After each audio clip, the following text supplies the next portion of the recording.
Hello student, তোমরা যারা ক্যালকাটা ইউনিভার্সিটির আন্ডারে প্রথম সেমিস্টার এবং থার্ড সেমিস্টারের ছাত্রছাত্রী আছো এবং তোমাদের আইডিসি সাবজেক্ট হিসাবে ইকোনমিক্স সাবজেক্টটা আছে, তোমাদের জন্য আজকের ক্লাসটা খুবই গুরুত্বপূর্ণ।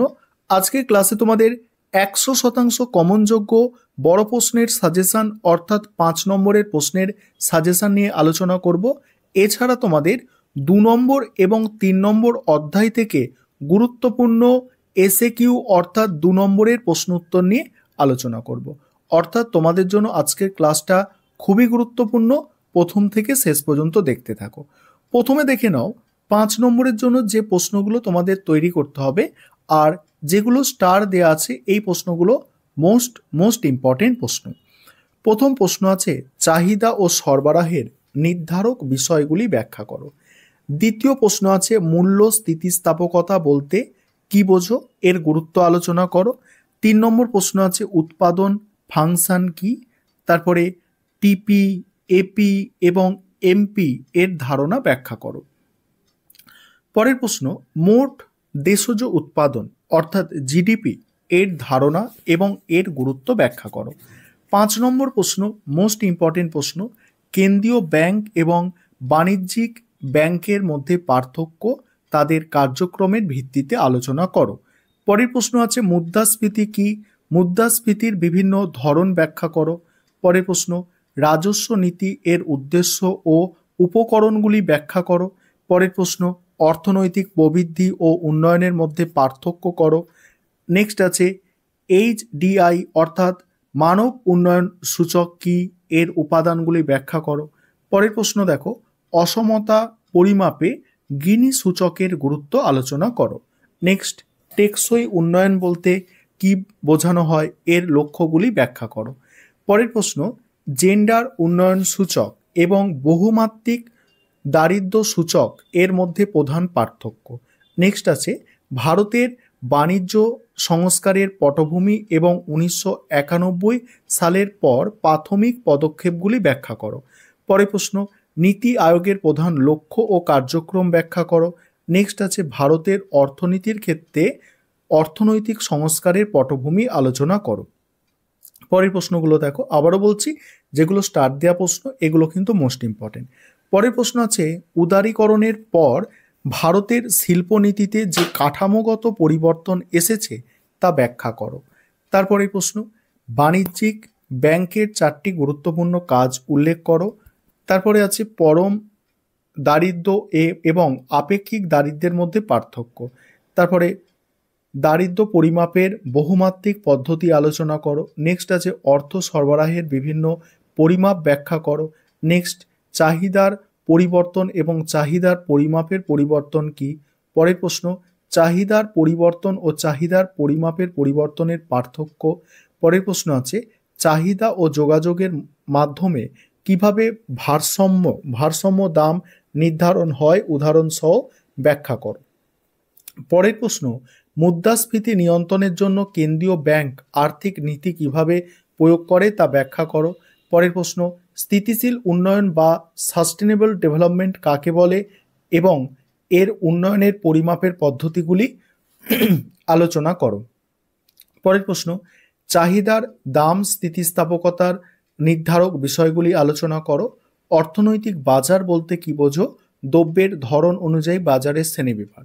নেক্সট আছে একচেটিয়া কারবার কাকে বলে, একচেটিয়া বাজারের ভারসাম্য দাম এবং পরিমাপ কিভাবে নির্ধারিত হয় ব্যাখ্যা করো। এখানে আবারও বলছি স্টার্ট দেওয়া প্রশ্নগুলো বেশি গুরুত্বপূর্ণ। এবারে তোমরা 2 নম্বর এবং 3 নম্বর অধ্যায়ের এসএকিউ অর্থাৎ 2 নম্বরের প্রশ্ন উত্তরগুলো দেখে নাও। প্রথমে তোমরা 2 নম্বর অধ্যায়ের প্রশ্ন উত্তরগুলো দেখো আর প্রশ্ন উত্তরগুলো আলোচনা করব। তার আগে যে বিষয়টা তোমাদের বলার আছে, তোমাদের জন্য এই আইডিসি ইকোনমিক্স সাবজেক্টের স্টাডি মেটেরিয়াল তৈরি করা আছে।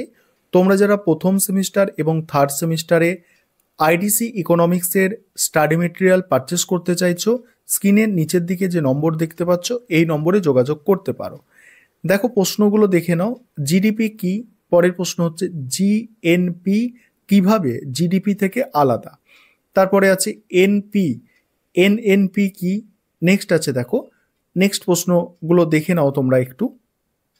দেখো জাতীয় আয়, আয়ের বৃত্তাকার প্রবাহ কি, জিডিপির সীমাবদ্ধতা, জিএনপির গুরুত্ব, তারপরে দেখো এনএনপির জাতীয় আয়ের পরিমাপক হিসাবে কাজ করে কিভাবে, তারপরে এনডিপি এর ব্যবহার কি, তারপরে জিডিপি এবং জিএনপির মধ্যে পার্থক্য, অর্থের যোগান কি, M1 কি, তারপর M2 কি, এইভাবে দেখো কেন্দ্রীয় ব্যাংকের প্রধান কাজ কি, বাণিজ্যিক ব্যাংক কি, তারপর কেন্দ্রীয় ও বাণিজ্যিক ব্যাংকের মধ্যে একটি পার্থক্য, অর্থের মূল্য কি, ব্যাংক হার কি, পরের প্রশ্ন রিজার্ভ অনুপাত কি, খোলা বাজার কার্যক্রম কি, নেক্সট আছে মুদ্রাস্ফীতি কি, চাহিদাজনিত মুদ্রাস্ফীতি কি, তারপরে প্রশ্ন দেখো পরে প্রশ্ন আছে ব্যয়, ব্যয় বৃদ্ধিজনিত মুদ্রাস্ফীতি, মুদ্রাস্ফীতি নিয়ন্ত্রণের উপায়, তারপর দেখো স্ট্যাগফ্লেশন কি, অতি মুদ্রাস্ফীতি কি,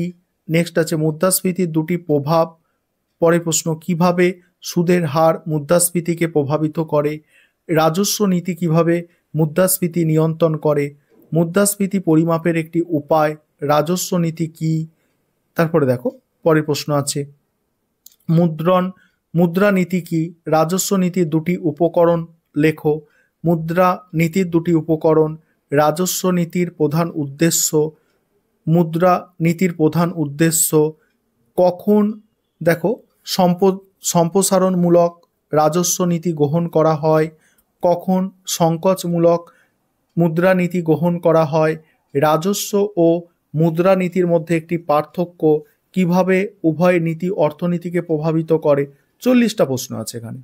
এবার 3 নম্বর অধ্যায় থেকে দেখো, 3 নম্বর অধ্যায় আবারও বলছি, তোমাদের যাদের স্টাডি মেটেরিয়াল পারচেস করার দরকার আছে তোমরা যোগাযোগ করতে পারো।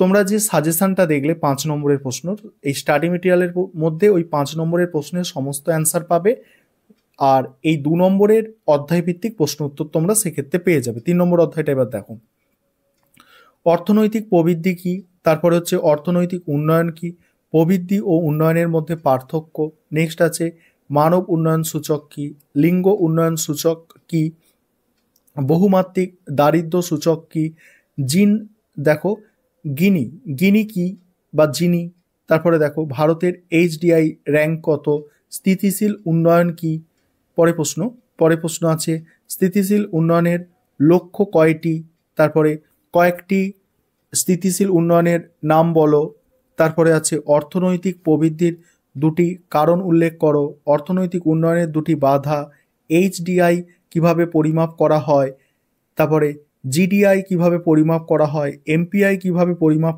করা হয়, এটা জিনি বা গিনি সূচক কিভাবে পরিমাপ করা হয়, স্থিতিশীল উন্নয়নের গুরুত্ব কি, তারপরে SDG এর প্রধান উদ্দেশ্য কি, অর্থনৈতিক প্রবৃদ্ধি কি সবসময় উন্নয়নের সমানুপাতিক, উন্নয়নের জন্য কোন বিষয়গুলি গুরুত্বপূর্ণ, দারিদ্র্য কি, চরম দারিদ্র্য কি, আপেক্ষিক দারিদ্র্য কি, মানব মূলধন কি, সামাজিক উন্নয়ন কি।